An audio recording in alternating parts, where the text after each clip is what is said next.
I never thought I'd be someone writing a story like this, but here I am. My name is Mike, and I've been with my wife, Lisa, for about 10 years now. We have a young son, Tommy, who's only 8.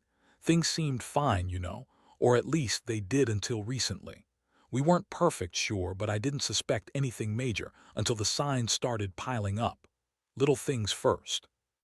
Lisa acting distant, snapping at me over nothing, canceling plans last minute, and then her phone became more of a secret vault than ever before. She'd keep it glued to her hand, turn away when I looked over her shoulder, and suddenly her laptop was password protected, something she never cared about before. I figured maybe she was just stressed or overwhelmed, but I also noticed her talking on the phone way more than usual, whispering, and her excuses were always flimsy. "It's just work," she'd say, or "it's my sister, I need to check in." Yeah, right. I also caught her in a couple of lies about where she was going. Nothing huge at first, just small stuff, but it started to feel off. The worst part, Tommy's therapy sessions. We'd enrolled him with a trauma psychologist after he witnessed that awful violent crime last year.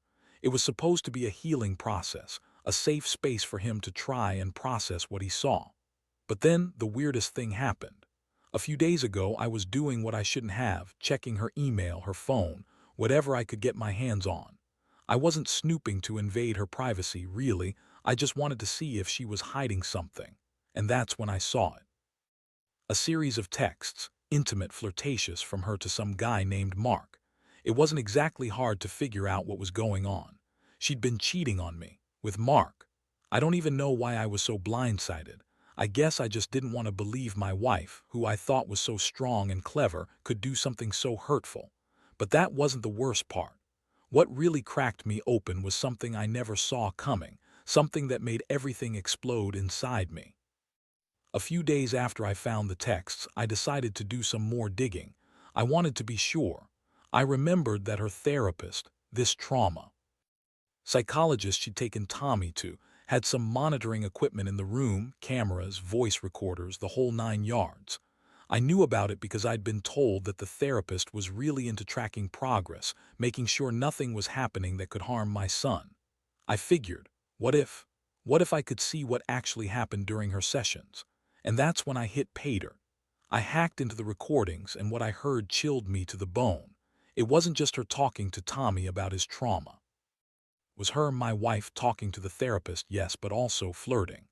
Lying about us, about how she was so unfulfilled, how she needed something more. And then the conversations turned raw, explicit, even. I can't even get into the details here, but let's just say it was clear they had a secret affair. And it had been going on for quite some time while I was clueless, working, trying to keep everything normal for Tommy. The betrayal was so deep, so visceral, I couldn't breathe for a moment.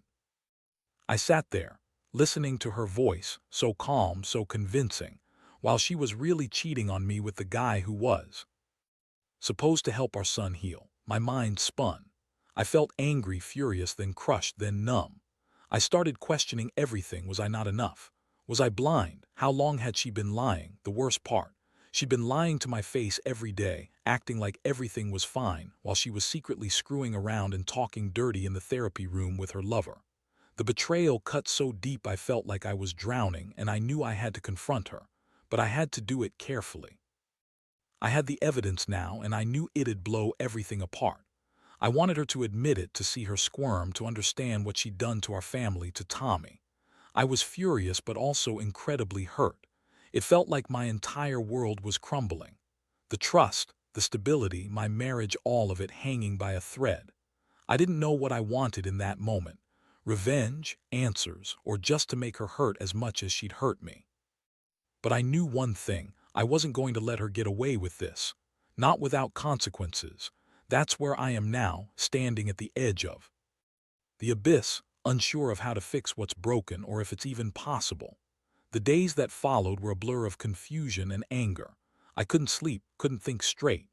Every time I closed my eyes, I replayed the audio clips, her voice, the way she lied, the intimacy she shared with that guy Mark while Tommy was downstairs, vulnerable and unaware. It was like I'd been hit by a freight train, except I couldn't get off the tracks. I kept asking myself how I missed all of it, how I didn't see the signs. The truth is, I was so blindsided by the idea of her being a good wife, a good mother, that I ignored the warning signs piling up around me. That night I sat her down, not ready for confrontation but knowing I had no choice. I told her I knew everything. I played the recordings, left no room for her to deny it. Her reaction was immediate, defensive, bitchy, full of lies. "You're crazy," she spat, her voice trembling with anger. "How dare you invade my privacy like that? You're paranoid. You're just jealous because I'm more successful at work than you are. Mark is just a friend and it's none of your business. You're overreacting as usual." She looked right into my eyes with that dismissive smirk like she thought she could talk her way out of it, but I wasn't buying it. I could see the mask cracking. Her lies kept piling up and I knew I had to hold my ground. I told her I didn't want to hear any more bullshit, that I had proof, and I wasn't going to let her twist her way out of this. She rolled her eyes, called me crazy again, accused me of spying, and then threw out a line that made my stomach turn even more. "You're just insecure. You're so afraid of losing control because you're a terrible husband. You think I'm the problem, but really it's your own faults."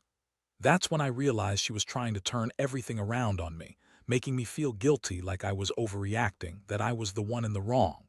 I felt a mix of rage and heartbreak. How could she do this? How could she betray not only me but our son? That night I didn't sleep. I just sat there replaying everything I'd uncovered, trying to come up with a plan. I knew I couldn't keep living like this, not knowing whether I could trust her or not. I started thinking about what I wanted to do next, whether I should confront her again, whether I wanted to save this marriage, or if I was better off walking away. But one thing was clear. I wasn't going to be the fool who gets blindsided by her lies anymore. The next morning, I woke up with one goal in mind: find out how deep this really went. I started digging into her phone and emails more aggressively. I found more messages, more proof of her lying and sneaking around. Then I remembered her talking about Mark in therapy, how she'd said she needed something more, how she was unfulfilled, and how she wanted to feel alive again. I realized she'd been craving that excitement, that forbidden thrill. And I knew that the affair wasn't just about sex. It was about her finding a way to escape the dull, predictable life I thought we had. I felt sick, honestly, but I also knew I had to do something drastic. I couldn't keep pretending I didn't see the truth. I started planning my next move, how to expose her, how to confront her with everything I had. I wanted her to see that I wasn't going to be manipulated, that I was done being naive. That's when I remembered the recordings from her therapy sessions. If I could get them out, show her what I knew, maybe she'd finally understand how far she'd gone. Or maybe she'd just get angrier, more defensive. Either way, I was done playing nice. It was time to take control of this mess she created. After spending the night carefully analyzing everything I'd uncovered, I realized I couldn't keep this to myself anymore. I had to bring it all out into the open, no matter how much it hurt. I decided I needed concrete evidence, something undeniable that she couldn't spin her way out of. That's when I remembered the recordings from her therapy sessions. I knew the therapist used monitoring equipment, cameras, voice recorders, and I'd heard from other clients that it was standard to track progress this way. If I could access those recordings, I'd finally have proof of what she'd been doing behind my back, especially with her talking to that guy Mark. I started digging into my tech skills, trying to find a way to access the therapist's files. It wasn't easy. The files were stored securely, encrypted even. But I wasn't going to give up. I knew her therapist's login, had some background on how their system worked, and after a couple of sleepless nights, I managed to hack into their cloud storage. When I finally pulled up the files, I was hit with a wave of nausea. There they were, hours of her talking to the therapist, but more disturbingly, her talking about how she was cheating, how she was planning to leave me, how she didn't care what it did to Tommy. It was all right there. I sat there stunned, realizing how much she'd betrayed me, not just with Mark, but in every word she'd spoken in that room. It wasn't just about the sex. It was her emotional betrayal, her lies, her manipulations. I listened to the recordings over and over, trying to process it all. Each word was like a punch to the gut. She'd been lying to my face, pretending to care about our family, while secretly planning her escape with this guy. The Pain was overwhelming, but I also felt a strange sense of clarity. I finally knew the truth, the full scope of her deception. The next step was confronting her again, but this time with everything laid bare. I knew I couldn't just sit on this and hope it would fix itself. I needed her to see that I had her dead to rights. So I set up a meeting at our house, told her I needed to talk. She came in, looking annoyed as usual. I played the recordings for her, one after the other, watching her face turn pale, then red with anger. She tried to deny it, of course. "That's not what it sounds like," she snapped. "You're twisting things. You don't understand therapy and how these recordings are taken out of context." But I wasn't buying her lies anymore. I'd heard her voice. I'd seen her words that she thought were private but were actually recorded. I told her I knew everything. About Mark, about the affair, about how she'd been hiding it for months. Her face contorted with rage, her words became bitter. She accused me of spying, of ruining her reputation, of being paranoid and insecure. She called me crazy, said I was jealous and controlling, but I'd heard too much. I knew she was lying, and I wanted her to confront the reality of what she'd done. That confrontation was the tipping point. She snapped, screamed at me, cursed, then stormed out of the room. I sat there, feeling numb and furious all at once. I didn't know what I wanted to do next, whether to kick her out, try to salvage something, or just cut my losses and walk away. But deep down, I knew that trust was gone. The woman I married, the woman I shared all those years with, was gone, replaced by someone selfish enough to betray her own family. It hit me hard, and I spent the night thinking about everything: her lies, her betrayal, my shattered sense of security. I realized I couldn't stay in this relationship, not without rebuilding from scratch, and honestly, I wasn't sure I even wanted to try anymore. The betrayal ran too deep, and I was left with a terrible choice: fight for what was left or walk away and start over. I was exhausted, emotionally drained, and the only thing I knew was that my whole world had changed forever. The person I trusted most turned out to be the biggest liar I'd ever known. And now, I had to figure out what to do with that truth. The days after the confrontation were the hardest I've ever experienced. I felt like I was walking around in a fog, numb and exhausted simultaneously. Every time I looked at Tommy, I saw the innocent face of my son, completely unaware of the chaos around him. I kept asking myself how I missed all the signs, how I let her manipulate me into thinking everything was fine, even when it was. Part of me wanted to lash out, to break something, to scream at Lisa until she understood the depth of her betrayal. But I knew that wouldn't fix anything. It would only make things worse. I had to be strategic, cold even. I spent those nights awake, staring at the ceiling, piecing together what my next move should be. I knew I couldn't stay in this marriage, not after what I uncovered. I couldn't look at her without feeling the sting of betrayal. Yet I also knew I had to consider Tommy's well-being. He's too young to understand everything right now, but I didn't want him to grow up in a house filled with lies and secrets. My priority was protecting him, but that meant I needed to figure out what was best for myself too. I reached out to a lawyer to understand my options. Filing for separation, I learned, was straightforward enough, especially since I had concrete evidence of her infidelity and the recordings from therapy. I also contacted a counselor myself, someone I could talk to who might help me process the intense emotions swirling inside. I wasn't planning to go to court immediately. I just needed clarity, a plan. I knew Lisa would fight tooth and nail, probably accuse me of invading her privacy or being paranoid. That's what she did. She twisted everything to make herself look like the victim. But I refused to be played anymore. One thing I couldn't shake was the image of her in that therapy room, talking to her psychologist, planning her escape with Mark. I replayed the recordings in my head, every word she said, every lie she told in her own voice. The betrayal hit me again and again. How could she do this? How could she pretend to be this caring wife and mother while sneaking around, lying, cheating? It made me question everything about our life together. Was I ever enough? Did she ever love me, or was I just someone to keep her comfortable until she found her next thrill? I also started thinking about Tommy, how this would affect him. I couldn't keep this secret from him forever. I'd have to tell him someday, maybe when he's older. But for now, I wanted to shield him from the worst of it. That meant I had to carefully manage the situation, avoid involving him in the mess. Still, I wondered what kind of example I was setting for him, seeing his parents' marriage fall apart because of betrayal. It made me feel sick, but I knew deep down that staying in an unhappy, untrusting relationship wouldn't be healthy for anyone. Meanwhile, Lisa's attitude hadn't changed much. She was still bitchy, still dismissive, throwing accusations my way. She tried to gaslight me, saying I was paranoid, that I should trust her, that she loved me. But her words rang hollow. I saw the cracks in her facade, the frustration and bitterness simmering just beneath the surface.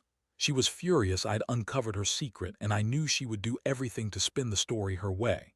That's why I kept the recordings close, just in case I needed to remind her that I had the upper hand now. In those quiet moments, I kept asking myself if I was doing the right thing. Was walking away the only option? Could we somehow salvage what was left? Honestly, I didn't know. Part of me wanted to fight for my family, to believe there was a way to fix this. But another part knew that trust, once broken like this, is nearly impossible to repair. I thought about my son, about all the years I'd invested, and I realized I needed to be strong for him, for myself. Whatever I decided next, I had to be clear-headed and ruthless in protecting what little I had left. The decision to file for separation wasn't easy, but I knew it was inevitable. I kept going over everything I discovered, her lies, the recordings, her dismissive attitude, and I realized I couldn't keep pretending things would get better. I set up a meeting with my lawyer and we drafted the paperwork. I'd tell Lisa right away. I wanted to do it in a way that wouldn't turn the house into a war zone. That day I sat her down again, calm but firm. I played her the recordings again and told her I had proof of her cheating, her lying, her manipulating Tommy's therapy sessions. The look on her face was priceless. She was defiant at first, then her mask cracked. "You're crazy," she spat, trying to deny everything. "You've lost your mind. I never cheated, I swear. You're just jealous, insecure, and you're trying to ruin me because you're a pathetic loser." Her words were venomous, but I just stared at her cold. I knew her game, trying to turn everything around on me, making me feel guilty, like I was the one doing wrong. But I had the evidence, and I was done listening to her lies. I told her I was done, that I was filing for separation. I explained I wanted a clean break, especially for Tommy's sake. I didn't want him growing up in an environment full of secrets and betrayal. I told her she could fight me all she wanted, but I had the proof. Her face twisted with rage and frustration. She threatened to take me to court, to ruin me financially, to make my life hell. But I wasn't worried about her threats anymore. I'd already gathered enough evidence to prove her unfaithfulness, and I was prepared to fight for custody if it came to that. The aftermath of that confrontation was a whirlwind. Lisa started spreading rumors, trying to turn people against me. Friends, family, even Tommy's teachers, everyone heard the whispers of her crying wolf. I stayed quiet, letting her dig her own grave. I focused on the legal stuff and on protecting Tommy. I moved some of my things out of the house, stayed temporarily in a small apartment nearby. I wanted to keep Tommy in his familiar environment, but I also knew that the emotional toll was only going to get worse before it got better. I kept replaying everything in my head. Her betrayal, the way she lied, the moment I found out. It's a feeling I can't quite describe. It's like your entire foundation crumbles beneath you, and suddenly, you're just trying to hold on to whatever's left. I felt betrayed, angry, broken, but also strangely relieved. The truth was finally out in the open, and I'd done everything I could to protect myself and Tommy. Still, I was haunted by that image of her in the therapy room, talking to her psychologist while plotting her affair. Every time I thought about it, a deep ache settled in my chest. I look back now and realize I learned something valuable. Trust, once shattered, is nearly impossible to rebuild. But I also learned that sometimes you have to cut your losses, even if it hurts like hell. I'm not sure what the future holds, but I do know I won't let anyone betray me like that again. For now, I'm just trying to focus on Tommy, making sure he's okay, and figuring out my next moves. I don't regret exposing her, even if it cost me everything I knew. Sometimes the truth needs to come out, no matter how much it hurts. That's what I keep telling myself anyway. The months that followed were a whirlwind of legal battles, emotional roller coasters, and hard lessons. I finally moved into my own place, a small apartment that felt like both a prison and a relief. Every morning I woke up with a weight in my chest, but also a strange sense that I was finally starting to regain control. I spent a lot of time with Tommy, making sure he felt safe and loved. I didn't hide the truth from him, but I kept it simple, just enough to let him know that sometimes grown-up stuff isn't perfect, but we're still a family, and I'm always going to be there for him. Looking back, I realize how much I underestimated what betrayal can do. The lies, the deception, they cut so deep that I wondered if I'd ever be able to trust anyone again. But I learned to lean on myself. I found strength I didn't know I had. I also learned that sometimes the only way to protect what matters most is to cut out the toxic people, even when it hurts. Lisa's lies and sneering attitude didn't just break my heart. They showed me how fragile trust is and how much effort it takes to rebuild after it's gone. I don't harbor hatred anymore, just a cautious understanding. I see now that she was deeply unhappy, and instead of facing it honestly, she chose betrayal, lies, and deception. That's her burden to carry, not mine. My focus now is Tommy, my own healing, and moving forward. I won't lie. There are days when I feel angry, days when I miss what I thought I had. But I also know that holding onto that anger only keeps me stuck in the past. The biggest lesson I've learned is that honesty, even when it's brutal, is better than living a lie. I regret nothing about exposing her, even if the fallout was devastating. It's better to face the truth head-on than to pretend everything's fine while your world is crumbling inside. I've come to accept that sometimes you have to let go of what you thought was real and find a new path. It's not easy, it's not pretty, but it's necessary. Today, I focus on rebuilding my life one step at a time. I know I'll never fully forget the betrayal, but I also know I'm stronger than I ever thought I was. I've learned that sometimes the best revenge is simply walking away and refusing to let someone's lies define you. My son is my everything now, and I owe it to him to be the dad he deserves, honest, strong, and unwavering. As for Lisa, she's left her mark, but I refuse to let her destroy me completely. I'll take what I've learned from all this, about trust, betrayal, and resilience, and forge a better future for myself and Tommy.